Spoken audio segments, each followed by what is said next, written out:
listening to the Ball Talk podcast with me, Ryan Bailey. This podcast is brought to you by Adapt Athletic Performance and Therapy. Head over to Instagram and give them a follow at adapt_clinic. If you enjoyed this podcast, don't forget to leave a like, share it with your friends, and hit that subscribe or follow button as well. Without further ado, let's get straight into the podcast.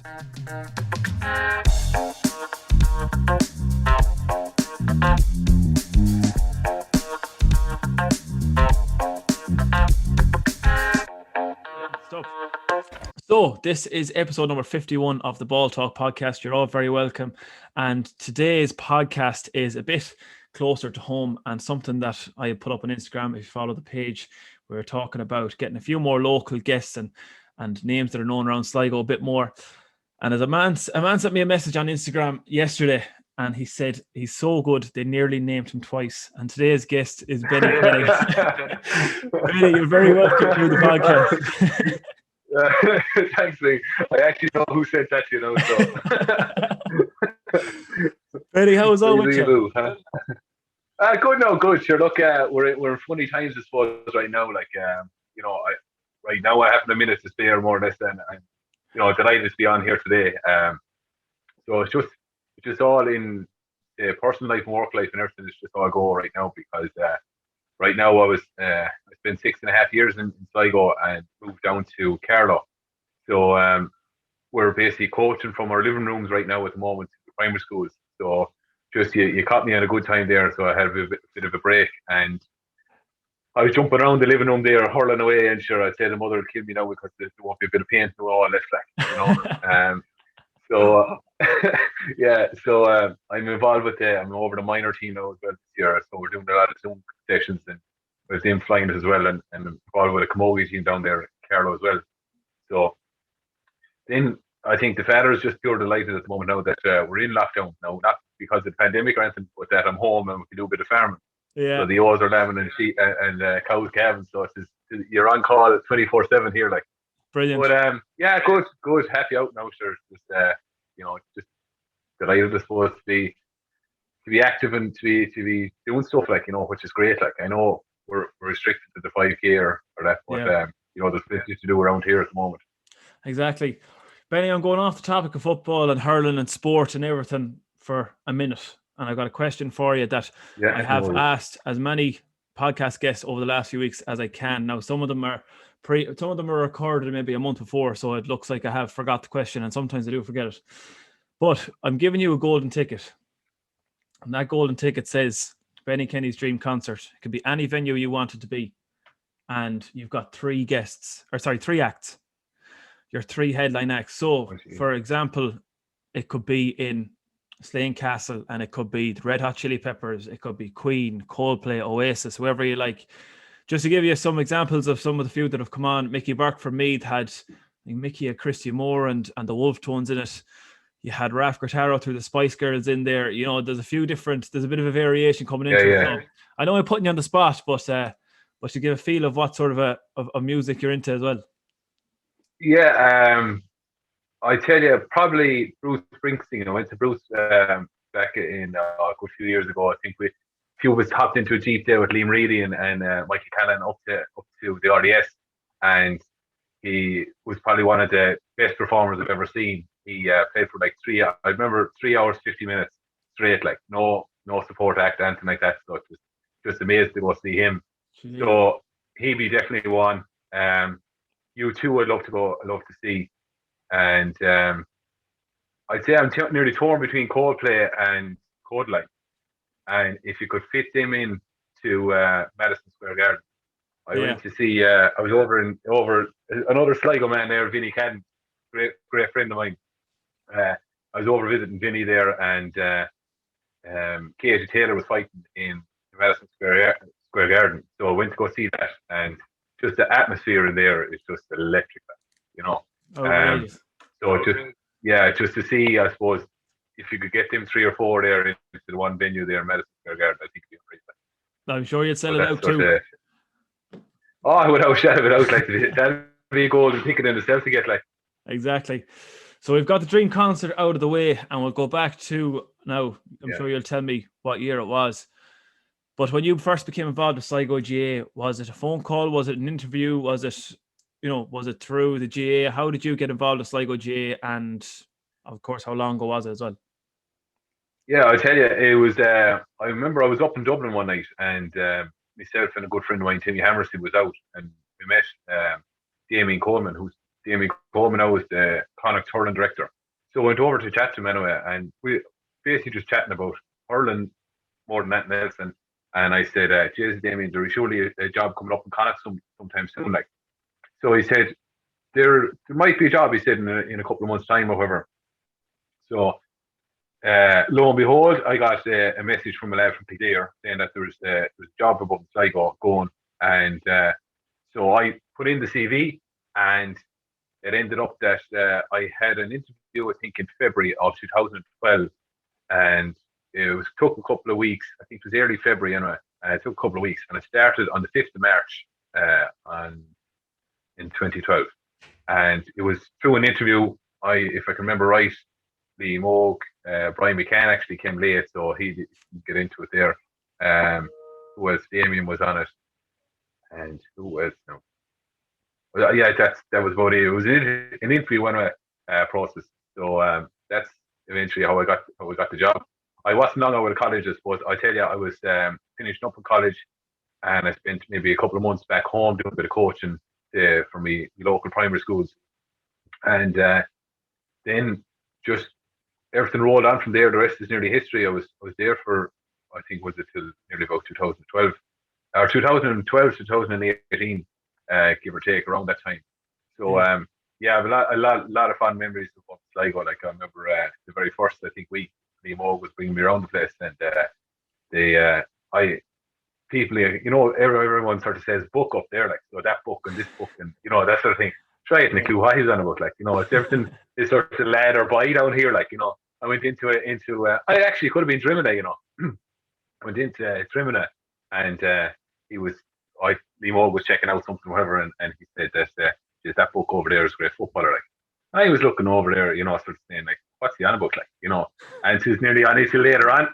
Try was alien to all this, like, because coming from Galway is nearly like lad or scan or something like that, like, and then I went to secondary school in Offaly and down to Waterford into college, like, so to hear anyone say book at all, it was never heard of it, like, sort of thing, like, and now it is very common, when I hear it now, like. You had to learn quick. But I learned quick, all right, yeah. So after, I think he said the second or third person then, it was I sort of got the gist of it, all right, like, You got the gist of it, yeah. So coming into Sligo, like, I don't want to undermine coming into Sligo, like, in any ways, but were you coming in as seen as a job or seen like as an opportunity to progress Sligo as a hurling county and especially the underage and bring what you can bring? Yeah, like, that was sort of my aim, number one, obviously, to bring as much as what I like, from my club point of view. Like, I was very lucky that I had a great group of lads with me, and we were in a county final every year. Like, I think if I go back, I think it was in 11 county finals in a row. One that's from underage up along, like. So I think we won, was it 5 in the last 6, So I had a bit of a sort of background of doing bits and bobs like that. So, knowing the ropes and whatever. So, like, when I was going to Sligo, I basically wanted to change the world more or less, and have Sligo hurling away like the other top counties there. And I went on record and saying that, Sligo basically could be in the Liam McCarthy in 2020. And, like, as you can see, the progress that they're making, I know it's not 2020, but sure, they could have won nearly 3 promotions there nearly in a row, like. Absolutely, yeah. So, like, the players are there, and I always said it, like, it's just that they needed the buy-in, and they needed, I suppose, the confidence there to basically go. And I suppose you have to win things in order to get confidence for other people to come along on board and everything. And I suppose when I was going, I remember the first few weeks there, I wanted to do this and I wanted to do that, like, and everything. An eager beaver sort of kind of a lad, like, and it just sort of didn't work out that way so quickly, like, and it took a few years, to get lads to buy in and get into schools, and even trying to get competitions going for secondary schools. So it did take a bit of time, but I think I was building on, I suppose, from what Johnny Mullins another GAA man. He's on the over the road there in a club called Mullia. What he was doing before in Sligo. What I suppose is, for me, I tell you, I was straight. I had enough of bad coaches growing up along. And if I wrote a book, I said I'd shock a few people, sort of thing, like, you know, about the treatment that went on with, say, the coaching wise that I would have gotten, stuff like that. So they probably built me to be the coach that I am today, that I know that I would never treat players the way that I was treated in certain circumstances, you know. So going to Sligo, I was basically an outsider going in, and it was great because, you know, you could do what you want in a way, like, you know, not under too much scrutiny, but like you could bring your own ideas and try and get people to go in with it. So, like, I suppose when I felt that the years I was there, you know, I got a lot of buy-in from the clubs, from the players, and even say from the likes of the boys I was working there in Sligo. So I felt the biggest thing was that make sure that you have the correct hands in the hurl.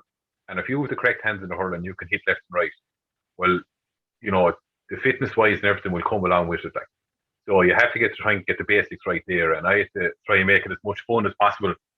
I suppose if anyone ever seen me in a primary school there, they think I'm half mad. Like, it could be right in a way, but like, I'd be there trying to get them to do the roll lift or do the jab lift, like, and I'd be trying to explain to them that if they're a monkey or a gorilla, like, that their hands would be down really low to the ground. Yeah. So when they get that little idea into their head, instead of going around and a coach coming in and saying, "No, pick up the ball there, off you go," you know, and they might show them once. So as you can see, I have plenty of hair as well, and a lot of the young girls there to be there and how come out with their hairbands. Remember down in Ballantor, especially, like, some of them said, "Oh, I had a hairband that they'd be putting on their helmet or whatever," and lo and behold, they'd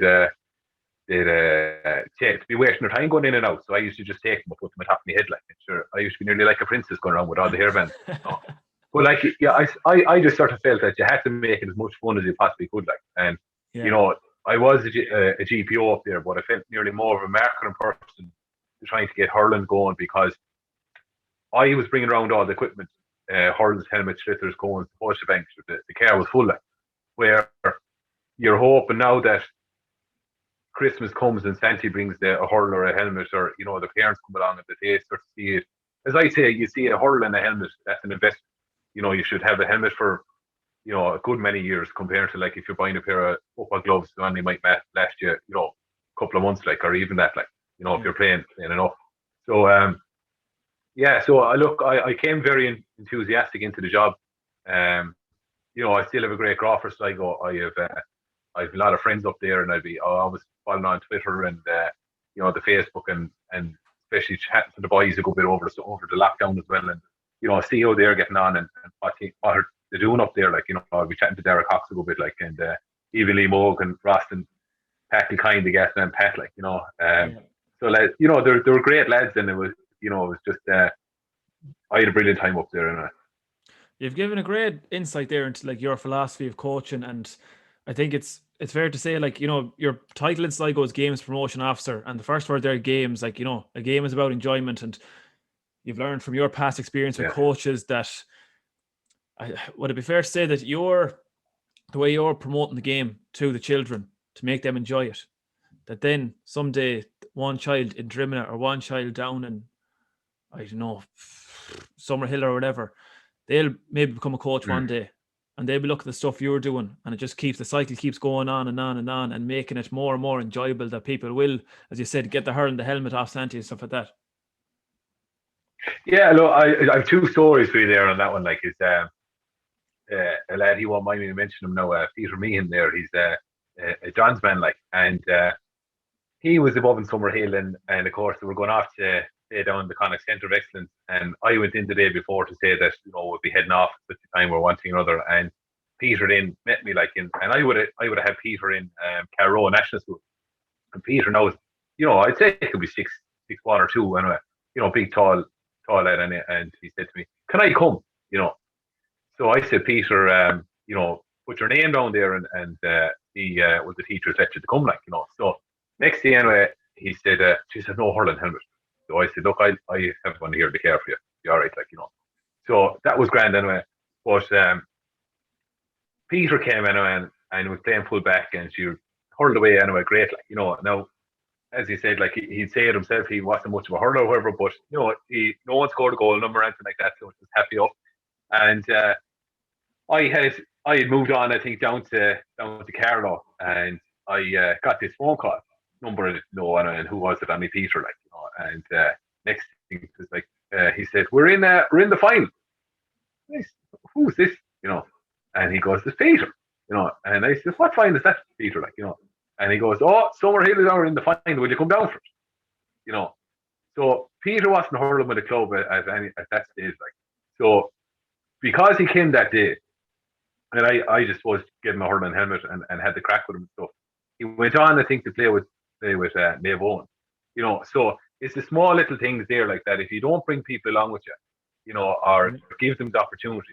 And I suppose, you know, hurling or any sport in particular, if you don't give someone an opportunity, you know, you'll never know did they enjoy it, or, you know, how you as a coach or a person can contribute to it.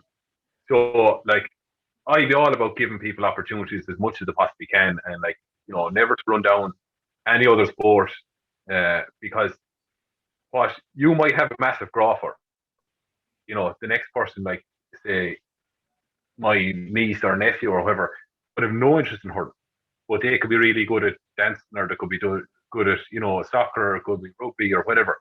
So I suppose give everyone the opportunity that they need, I suppose, and that they want.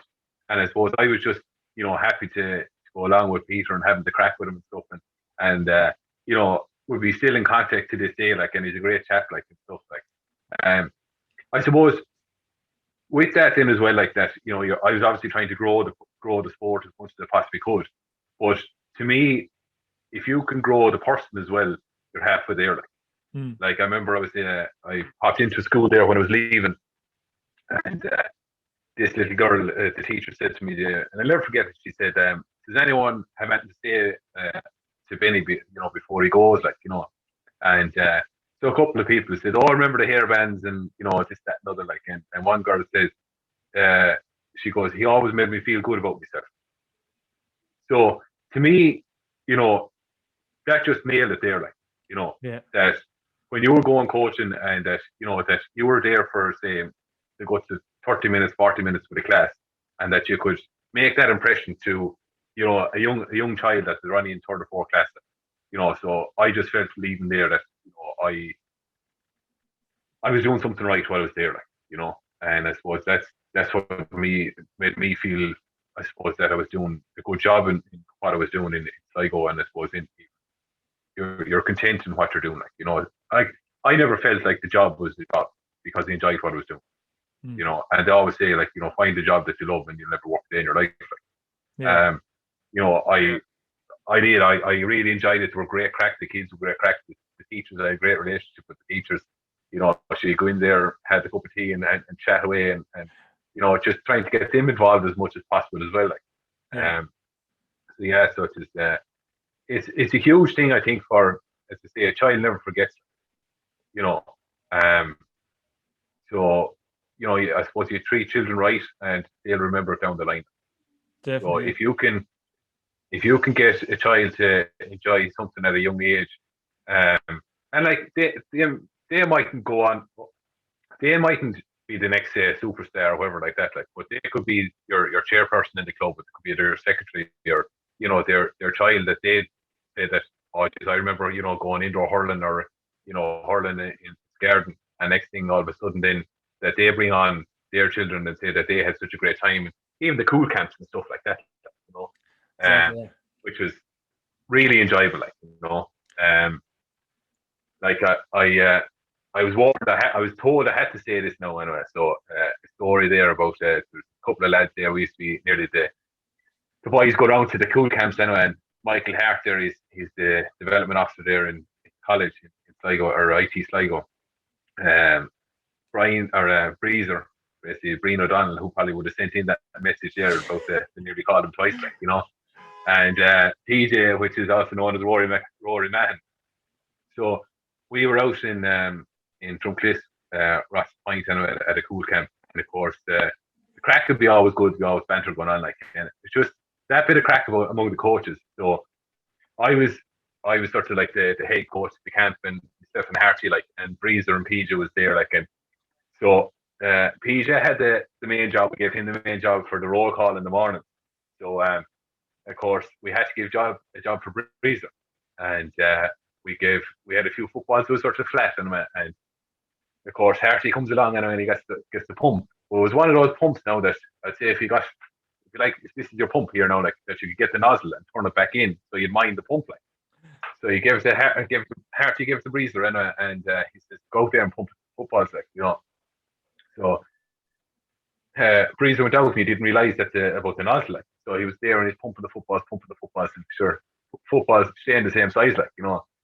So we went out and we said, Breezer, will you go away? Like, we'll go down to the group anyway. So as his Breezer's back was turned, we pumped the footballs properly, like, you know, and came back anyway. Sure, it was like, you know, a miracle happened that they were able to pump the footballs, you know, when Breezer was gone. It was just, I haven't a clue, Breezer, haven't a clue. So that's the same lad now that he said, my name is so good, and nearly named me twice, like, you know. So I had to get that story in number one, so the boys will love that one. Definitely. But like, it's so important as well. You said there about the enjoyment factor of it. Like, I don't know if you listen to it yourself. Davey Fitz was on the Two Johnnies podcast earlier on this week, and he was talking about the Wexford lads and how they'd always sing a song before a game. And like, you know, they go up to Croke Park, the physio bring the guitar into the dressing room, and they'd sing a song before they go out and stuff like that. Like, you know, that's probably one level of the extreme of enjoying it. But, you know, even in the club, like myself and another lad, Liam Gahan, we took the under-16s this year, and they were playing, like, the majority of them were playing under-16 football and hurling, and minor football and hurling. So they're the whole time training, the whole time playing, and sure, the season was so condensed last year. We took them over for a couple of trainings to the pitch, and they come over with the gear and everything. We just sat down chatting with them, you know, having the crack, telling them stories, they're telling us stories. Yeah. And that's what it's all about. And it's like, as you said, the character building and the development is so important in it too. Yeah, I even go back to the time when I was playing myself. Like, I remember I'd say I was maybe 14 or 15, but we had a young lad that he was about 18 or 19 that took us over for football. Now, so my club would be predominantly hurling, and every Saturday morning we used to go train for the football, and should be 5 or 6 that turn up. So one lad was a pure soccer head, like, and he was always wanted to be in goals. So of course, what would we play? 3 goals in our corners that we had to try and head them in, and that was our football training, you know. But like, we were training so much for the hurling, it was just a release button altogether. So it was mighty crack.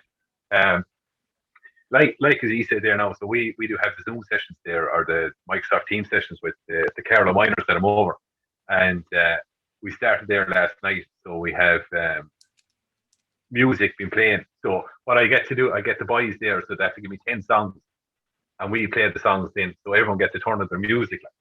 So it's just a bit of crack, and makes it a bit more enjoyable. Like, we actually don't know when we're going to be out, or how long it's going to be. It could be, say, in May or whatever, or it could be nearly next August or October. Like, so we don't know. So we have to try and keep them entertained and keep a bit of camaraderie going. Yeah, look, everything's enjoyable, or it has to be enjoyable. Like, whether you're 3 or 33 or 43, like, you know, and you're still playing, like, you have to have some bit of enjoyment over it, and that it can't be a chore. Like, you know, I suppose we all started off as youngsters, and the reason we're playing it, we played with our friends, and when you were in school, beside the next person there, we're going down to the pitch, and then you're going home, Mommy, Daddy, can I go down to the pitch? You know, and, you know, that's, to me, that's where it starts, and that's where it should sort of finish, that it has to be enjoyable. If it's not, if the day it's gone a chore, and the day it's gone that, oh, I don't want to be there, well, then something has to change. Like, you know, either you have to look for something else differently, or else that the whole outlook has to change. I just find at the moment it's gone very serious, and it's more of a job than anything else. And I know, look, lads, like, you know, your own club down there, like, you're winning all around you in the football, like, but it is gone so serious there compared to, like, Jesus, I remember going over to the pitch there to go hurling the under 16, and the boys over, and the way you used to pick teams, to throw the hurls into a group, and 2 boys would come in and throw them out either side, and that was a bit away. You had 2 or 3 laps and away you went, you know. Where now the other side then is, I'd love to be sort of like a professional athlete when I see the likes of what the boys have there now, like the nutritionists and the strength and conditioning coaches and things like that. Like, I see Aoife Clancy doing massive work with the Sligo hurlers, and Louise Keane has gone in there now as the strength and conditioning, and Emma Brennan is working with Davy Nutrition as well, and she's like, top class people in the county and working with Sligo, which is fantastic. Like, so like, it's a credit to them, for giving back to Sligo and doing the very best with them. So it's top class, but it has to be enjoyable. Like even little things there, like if for boys, I'd be always saying like it's character building sort of thing, that if you're going into a room somewhere and you're doing a bit of cooking or some bit of crack, like some lads wouldn't they'd burn toast, like so if you could have lads there that if to make something there for that sustainable and go along and when they go to college that they can cook for themselves and bits and bobs like that, like I remember there one of the lads I was in college with, we were down in first year, and he said, "Do you want dinner?" Like, yeah, no, I'm after eating, like. So he threw on a few spuds, anyway, that was grand, into the sitting room, and next thing I got this smell, and I says, "Is there something burning?" Like, and he goes, "Oh, I don't know, I don't think so." And I went out, and next thing the spuds stuck to the sauce, and I said, "Did you put water in these?" "No, why? Do you have to put water in these?" So like, he was so mollycoddled there, like that. He was just probably everything was cooked for him before, like, and he just probably saw foods thrown into a saucepan, and that they magically appeared. So if you can give life skills there to youngsters at a young age, even at say 14, 15, like, you'll cut down on say the obesity of kids that's going out nowadays, and they're learning them then basically to go on to be as good as a professional athlete, of the right things to be eating. And it also helps the parents, because I just say youngsters there, when they go home, they're not buying the food, it's the mammy and daddy's, like. So if you can teach the parents at a young age, or even teach the young lads coming through when they become parents, that they have the right sort of nutrition put into their bodies, like. Definitely. Yeah. When you go back to your time again with Sligo, and I know we're jumping around, but sure, you can't plan these things. Yeah, no. Go back to we'll go back to your time with Sligo, and probably the teams that you would have worked with that I'd look at the closest would have been the ones in my own age group, and especially around my age group, the year above and the year below. Eastskey were, they were the team to beat. I think the only time we ever bet Eastskey in our age group, I think we were under 16. It was an awful stunt, really. We were playing under 16, and I think it was a league or a championship game we had them in, but it wasn't knockout news. And there was Ted Webb football training on at the time. Eastskey had a few boys that could play both, like they had plenty of fellas. So our lads told them anyways that they were going training. There was Ted Webb training on the night that we were playing them in the hurling. So our lads told them, "Oh yeah, we're going to the football training." So the Eastskey lads rocked up to the football, and we ended up, the two boys came back and played the hurling with us. That was the only time we ever got one over on them. Oh, brilliant. But when you look back on that Eastskey team, though, you coming in 2012, that Eastskey team were really budding at that time and winning failures and everything. It was almost like a perfect storm as well, in a way. Yeah, look, I can't take all the credit there on them either, because like the groundwork was done. I suppose Michael Gordon and a lot of the people there in Eastskey put huge mind. Tom Evans there, Pádraig Hanlon, Francis Hanley, massive work went in there to them. And like, I remember Michael Gordon telling me before that they went down to play Clanbridge before. I think maybe they were only 12 years of age or that in the challenge. And Clanbridge was like red hot here in Galway at the time, like. And they got walloped out the gate, like, and so the following year, I know they went back and I think Clanbridge said that they played their under 12 team, like, no. And Michael said, no, we'll play the same team we played last year, like. So they got better, I'd say maybe about 20 points or something like that, like. And then they played them then when they were 14, when they were going off to play the Bela, and they actually bet them. So it ended up that's, if you want to try and succeed, or trying to win stuff or get up to the top, you have to be basically strong headed too, and sort of like, it was easy enough to go down to Cambridge and say, look, all right, we'll play your under 12s and we'll get a game, like. But you have to be sort of that bit thick-headed and say, no, we're going to challenge here now. We're going to do stuff, And I think that's what brought them through. Was they were mad to win, and trying to be the best that they possibly could. Now, if you're looking at some of the players that they're after producing, they're some of the best in the country. Like you're having the Mikey Gordons, you're having Rory especially, and Joe McHugh. I remember Rory coming down to, there was a little thing called the Sligo All-Stars, where I brought a lot of young lads down to Galway, and they were playing other schools, in primary schools now in Pierce Stadium, and Rory McHugh took a sideline and popped over the bar. Now it was only across the pitch, So some of the lads that was there at the game were like, "Who's your man?" And I said, "Oh, that's young Rory McHugh, And what club is he in Galway? They said, And I said, "Oh God, no, he's from Sligo." And he says, "Oh, he couldn't be from Sligo." And I said, "I tell you, he is from Sligo."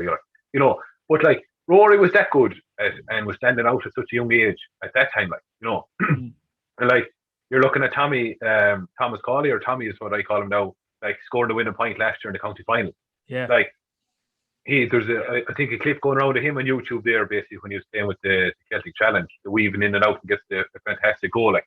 But Tommy always had that in his locker. And, a lot of the lads, I think, that came up through the ranks and that's basically gone on to play with the Sligo seniors now at the moment, the likes of Rory's, the Mikeys, the John Wylans is coming through and all them.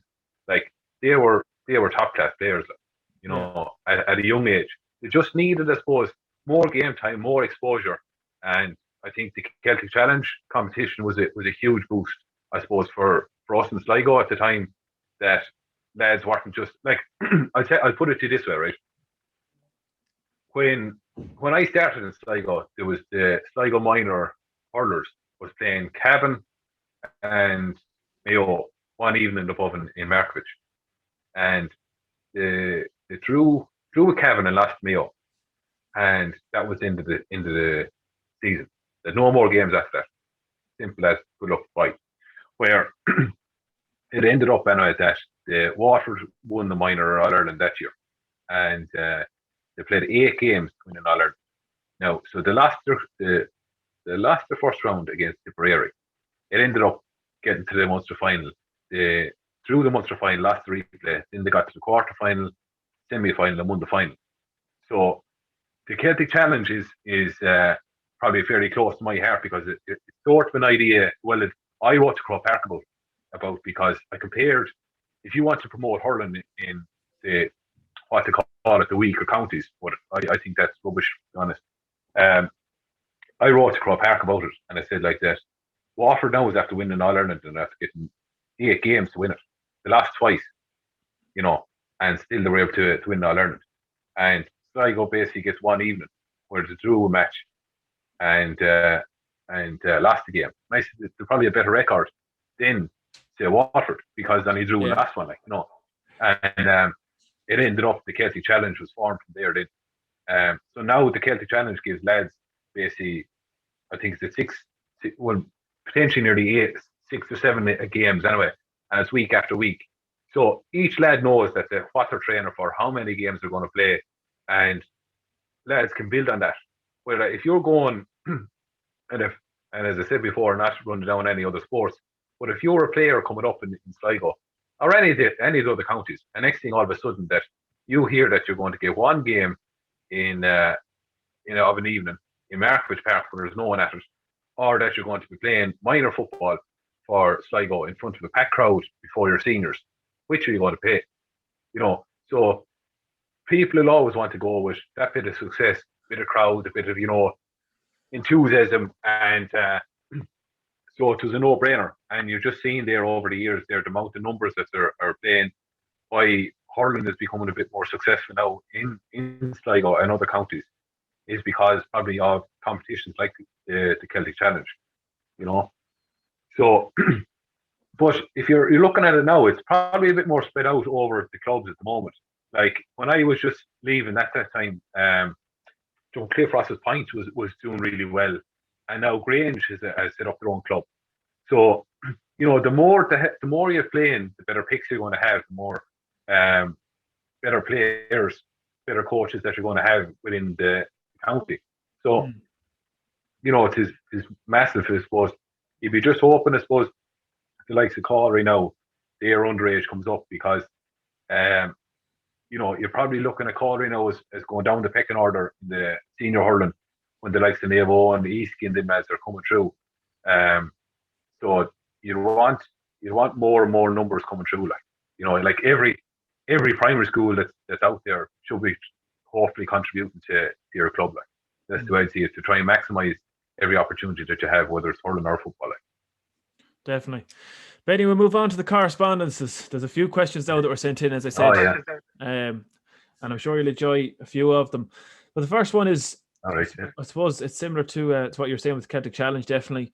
Your biggest achievement and fondest memory, if maybe the two will tie into one, but your biggest achievement personally and your fondest memory from your time working in Sligo. Biggest achievement, I'd say, was probably the Celtic Challenge. The few years I was there, I felt there that probably brought through the boys there from the underage, and they really acquitted themselves really well. We're in the very first one there. The likes of Niall Feely was captain there. Rory McHugh was on that team, and they went to, I think, was it to the top 8? Like it's a different structure now, but at the time it was basically whoever topped their group. Now I played a bit of psychology with the boys as well too. Like if you got more than 2 goals, you got a bonus point. Like, so I told the boys, I think we were going up playing Cavan one time. I said that you have to get 6 goals in order to get a bonus point. We had 5 scored before half time, like, and sort of said to them that we're not going to reach the bonus point. Like I said, we have to get 6. Like, should we end up getting about 10? Yeah. Just some little things there. Like, and the fondest memory, I suppose, is looking back, I suppose that young girl there that said that made it a feel sort of special, I suppose, or whatever, that them little things will always stick in your head, like, and you just feel like that you've done something right. Even the likes of getting Peter there, getting him hurling, getting lads hurling there, that Carrow winning their first coming in one squad, it was a massive achievement there, like, and them little things. I suppose primary school, I suppose, it was where I spent a lot of my time when I was there, like in the schools. And now it was only after when I left that I heard some stat that when I was there wasn't that many playing indoor hurling, but 27 schools by the time I was leaving. So, that's, I suppose, an achievement in itself, that you went into the schools there and you got them interested and you got them playing and had them enjoyable, or had them enjoying it, that they want to play, like, So, I suppose them two there, like, would be probably the fondest memories and the best achievement, I suppose, Sounds good. The next question, and I have an awful habit of asking questions about things in threes, but I think it's the magic number for a reason. 3 men from Sligo, from your time in Sligo, they could be, I suppose you could call them students of yourself, or fellas that you coached, or even fellow coaches that if you had to go on the beer with 3 for the day, who would the 3 be? Who would it? Is this boys that I would have coached, or would I? What age group? Because you have to be PG, I suppose, in this now as well. Like, some lads are mighty crack, like, and there's a few lads now that I suppose me around my own age group, and that would mighty crack, I suppose, would be Niall McDermott. I used to live with Niall in Sligo there, and he's great old crack as well too. You're always up for a bit of a laugh. And I'd be very good friends with their family down in McDermott there in Calry. Let me see. I'd say with some of the younger lads there now at the moment. The 2 Kilcullens there in Eastkey now are right out laughing now. I'd be chatting to them at that time as well, like. And Niall, is it? Niall and it's in by us, like, So they're good old crack. And I put it, as you said, they put them in threes. I have to say Michael Hart, Brian O'Donnell and PJ Mahan. Them boys there, I would have had them on the Cúl Camps there, and we had just woeful crack with them, Yeah. So to go with them lads, I'd have to put them in the group in the threes as one, like. But them group there now is definitely mighty lads now that you'd have a good old laugh with. Like. Sounds good. I know that'll be the first plan. So after when the pubs open up eventually. This question came up. Yeah, definitely. Yeah, this question came up a few times now. It could be a difficult one to predict, but the Sligo Senior Hurling Champions for 2021. Oh, 2021.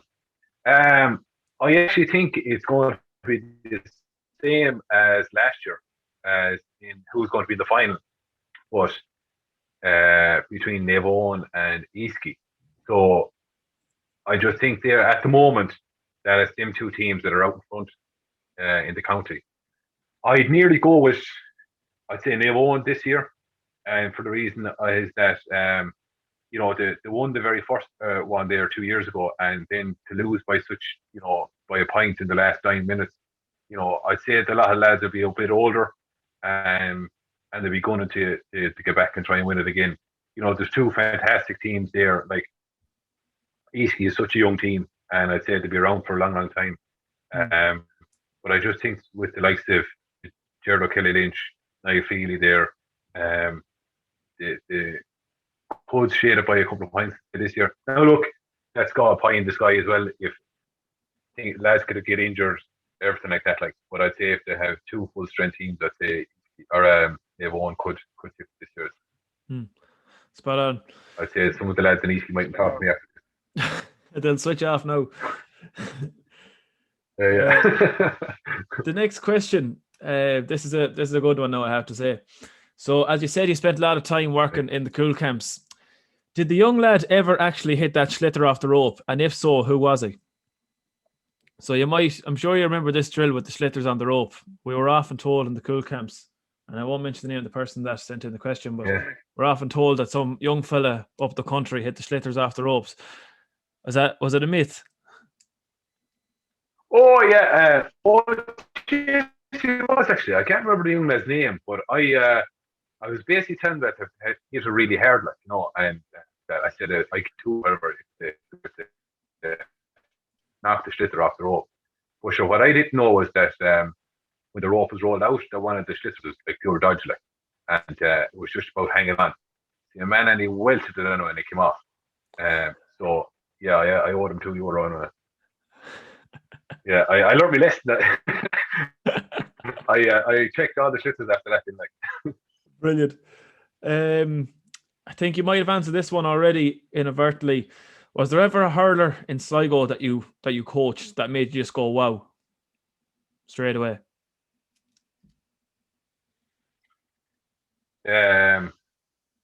Two lads, Rory and Tommy Cawley. Two. I couldn't speak highly enough of the two of them. I just think they're top class. Like they'd be definitely, without a shadow of a doubt, on any county team in the country. As I said to you before about Rory, and Tommy actually did the same with the sideline as well, and you'd see him playing as well. He's top class with sidelines. Tommy did the same when he went down to Galway then as well at that primary school. He's younger than Rory, but just that little skill, and Rory has pace to burn. Tommy would stick the ball in the top corner where you wouldn't even see him do it. Just fantastic, and fantastic lads as well. Top class. Different gravy, as I said. Different gravy. The last question for you, Benny: is Sligo a hurling county? Without a shadow of a doubt.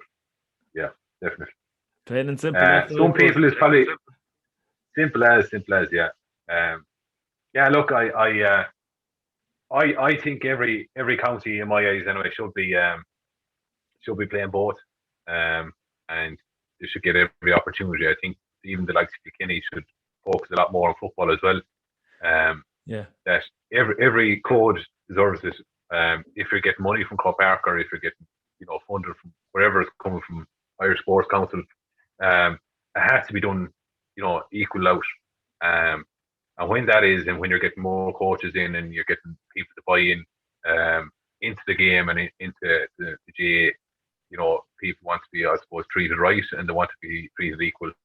Like you can just see with what a bit of sponsorship with the likes of Lidl is doing with the ladies football, like how they're growing. And I suppose nearly every young girl is wanting to go out and play ladies football. because they see it on telly and how attractive it is for young ambassadors there to even call to their schools, bits and bobs like that. So, yeah, look, I consider Sligo hurling county without a shadow of a doubt. I'd say it's equal opportunity now at the moment there with the footballers. So I suppose I'd be just wishing everyone in Sligo, clubs and the county team and administration staff between Ian McMullen, Liam Oak, Pat, Derek Cox, Ross, all the backroom, Louise and Aaron there, the very best, I suppose, going forward in the future, and all the clubs as well. There's a smile on my face when I mentioned Sligo. The mother often says to me there, I was only saying to her yesterday evening that I was coming on here, and she goes, Jesus, you really love Sligo, don't you? And I have a great graph for any opportunity I do, I try and get back up, So it's just from my own personal experience, I wanted a bit of a change to see what else was out there for me, but it wasn't nothing wrong with Sligo, and that's for sure. Benny, thanks a million for coming on to the podcast. It's been a nice trip down memory lane, I'm sure, anyways, and plenty, as you said, plenty of friends and plenty of memories made in Sligo. Oh, perfect. Ryan, thanks a million. Really appreciate it. No bother at all. And just before we wrap it up, I'd like to say, of course, thanks a million again to Benny for coming on to the podcast. But to continue this sort of a series of people from Sligo, close to Sligo, maybe Sligo people that have moved away, coming on to the podcast, do send on your suggestions. I want to try and get them on in the coming weeks.